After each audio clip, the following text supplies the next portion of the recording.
आप देख रहे हैं शापित कथाएं दीपक के साथ। नमस्कार दोस्तों, स्वागत है आपका शापित कथाएं के नए एपिसोड में। दोस्तों, अगर आपने इस कहानी का पिछले भाग नहीं देखे हैं तो पहले उन्हें जाके देख लीजिए, क्योंकि कहानी वहीं से शुरू होती है।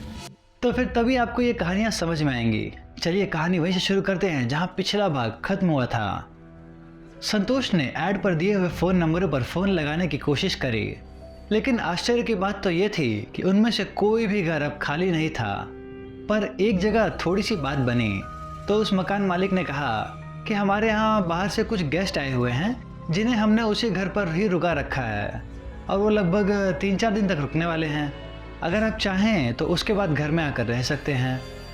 उसके बाद संतोष ने सारी बात अपनी वाइफ को बता दी, पर प्रीति बस इसी चिंता में थी कि 3 से 4 दिन कैसे कटेंगे यहाँ पर।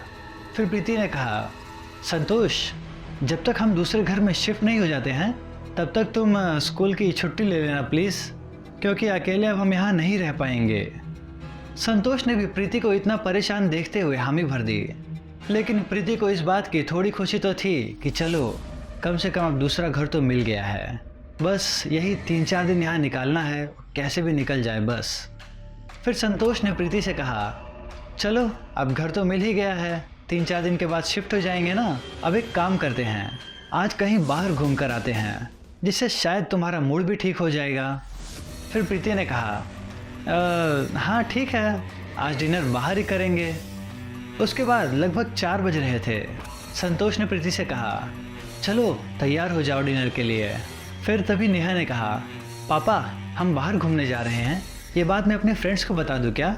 अभी उनको बोल कर आती हूँ, उनको बता दूंगी तो शायद वो लोग भी तैयार हो जाएं चलने के लिए, उनको भी लेके चले क्या हम? इतना ही कहा होगा नेहा ने, और फिर प्रीति का पारा पूरी तरह से हाई हो गया। फिर चिल्लाते हुए उसने कहा, इस लड़की ने दिमाग खराब कर रखा है मेरा, ये लड़की पागल हो गई है। जब से यहाँ आई है पता नहीं किन लोगों को बुलाने की बात कर रही है, और पता नहीं किससे दोस्ती कर ली है इसने। इतना बोलने के बाद प्रीति थोड़ी ही देर में फूट फूट कर रोने लगी और रोते हुए बोलने लगी, संतोष, या तो हमारी नेहा पागल हो गई है, या फिर वो लोग हमारी नेहा को हमसे जुदा नहीं करने देंगे। वो लोग हमारी नेहा को क्यों बार बार दिखाई दे रहे हैं और नेहा से ही क्यों बात कर रहे हैं? संतोष, कहीं ये लोग हमारी नेहा को कोई नुकसान ना पहुंचा दे, मुझे बहुत डर लग रहा है। संतोष ने प्रीति को ऐसे रोते हुए और डरते हुए देखा तो संतोष ने कहा, प्रीति, ऐसा कुछ नहीं होगा, ऐसा कोई कुछ नहीं कर सकता है हमारी नेहा को। हमसे अलग करना इतनी आसान बात है क्या? किसी की हिम्मत नहीं है कि हमारी नेहा को नुकसान पहुंचाए, इसलिए तुम ऐसे फालतू में डरना और घबराना बंद करो। चलो बाहर चलते हैं, तुम्हारा मूड थोड़ा फ्रेश हो जाएगा। और नेहा, तुम भी तैयार हो जाओ, और हाँ, ऐसे फालतू की बकवास बंद करो, किसी फ्रेंड को नहीं बुलाना है मुझे, और किसी को कुछ नहीं बताना है, ठीक है? जाओ तैयार हो जाओ जल्दी से। थोड़ी ही देर में प्रीति और नेहा रेडी होकर बाहर जा रहे थे। इन तीनों के गेट के पास पहुंचते ही नेहा ने संतोष के हाथों से अपना हाथ छुड़ाया और बहुत तेज़ी से घर के पीछे की ओर, जो गार्डन था ना, उस तरफ भागने लगी। संतोष नेहा के पीछे ही भाग रहा था और आवाज़ लगा रहा था। संतोष और प्रीति दोनों यही बोल रहे थे, नेहा रुक जाओ, कहाँ जा रही हो? नेहा क्या हुआ है तुमको? क्या हुआ नेहा, बोलो, नेहा रुको। लेकिन नेहा बिना कुछ बोले बस रोते हुए गार्डन की तरफ ही भाग रही थी। तभी संतोष वहीं पर रुक गया और उसने प्रीति को भी वहीं रोक दिया। फिर उसने कहा, 1 मिनट रुकना, देखते हैं किससे मिलने जा रही है आज, देखते हैं कौन है जो हमारी नेहा को इतना परेशान कर रहा है। पर प्रीति कह रही थी, नहीं संतोष, नेहा को पकड़ लो, वो लोग हमारी नेहा को कहीं कोई नुकसान न पहुंचा दे। मेरी बात मानो संतोष, ये वही है सरकटी बच्ची और उनकी माँ, इसलिए नेहा को ले आओ वहाँ से। लेकिन संतोष इस समय पूरे गुस्से में था और चिल्लाते हुए बोलने लगा, आखिर क्या किया है हमने इन लोगों का? क्यों ये लोग हमारी नेहा को परेशान कर रहे हैं? आज देख लेने दो कौन है, तो फिर बताता है इनको। संतोष बहुत गुस्से में था, वो गुस्से में आग बबूला होकर गार्डन के पास ही खड़ा था। संतोष के मुंह में जो कुछ भी आ रहा था वो बस वही बक रहा था। संतोष ने फिर कहा, देखता हूँ आज इनके सर कटे हैं ना, मैं इनका सब कुछ काट दूंगा। संतोष अनाप शराब बोले ही जा रहा था और उसकी वाइफ लगातार रोते हुए बोल रही थी, नहीं नेहा को ले आओ। पर संतोष ना तो नेहा को पकड़ने जा रहा था और ना ही प्रीति को गार्डन में जाने दे रहा था। लगभग 10 मिनट तक संतोष वहीं खड़ा था और प्रीति संतोष के साथ ही थी और थोड़ी देर में नेहा किसी से कुछ बातें करने लगी। ये संतोष ने भी सुना, लेकिन संतोष को वहाँ नेहा के अलावा कोई नहीं दिखाई दे रहा था। बस आसपास नेहा की आवाज़ सुनाई दे रही थी। उसके बाद संतोष ने प्रीति की तरफ देखा तो वो अपना सर अपने घुटनों में नीचे दबाकर बैठी हुई रो रही थी। फिर संतोष ने जोर से चिल्लाते हुए प्रीति को कहा, देख लो किससे बात कर रही है, तुम दोनों ने परेशान कर दिया है मुझे, यहाँ पर कोई नहीं है यहाँ पर।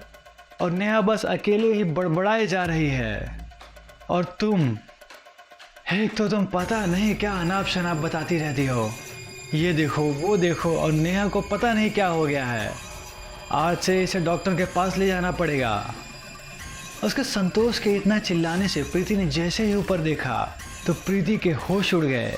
फिर प्रीति जोर से सीखते हुए यही बोल रही थी, ये देखो देखो संतोष, पीछे देखो, यही है वो लड़कियाँ जिनको मैंने देखा था उस टाइम, इनके सर कटे हुए थे पर अब तो वो बिल्कुल ठीक हैं। संतोष वो देखो वही है। प्रीति के मुंह से ये सब सुना तो संतोष वैसे भी बहुत गुस्से में था, इसलिए उसने प्रीति के गाल पर खींचकर एक थप्पड़ मार दिया और कहा, तुम दोनों को पता नहीं क्या हो गया है, यहाँ कोई भी नहीं है, मुझे कुछ क्यों नहीं दिख रहा है, तुम दोनों ने मुझे 2 दिन से बेवकूफ़ बना कर रखा है, परेशान कर दिया है और मैं तुम लोगों से दुखी हो गया हूँ। शायद प्रीति समझ चुकी थी कि संतोष को वो दोनों लड़कियां दिखाई नहीं दे रही हैं, बस उसको ही नज़र आ रही हैं और नेहा भी उनसे बातें कर रही हैं।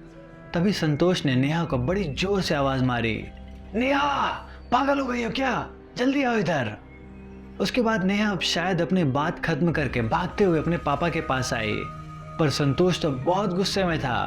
तभी उसने नेहा को भी खींच के एक थप्पड़ मार दिया। उसके बाद नेहा रोने लगी और उसने कहा, पापा मुझे गेट पर वो आंटी जाने नहीं दे रही थी और मैं अभी प्रिया और रश्मि से बात कर रही थी और उन्हें बता रही थी कि हम आज बाहर घूमने जा रहे हैं। फिर संतोष ने दांत पीसते हुए कहा, हो गई बात तुम्हारी, अब चलो।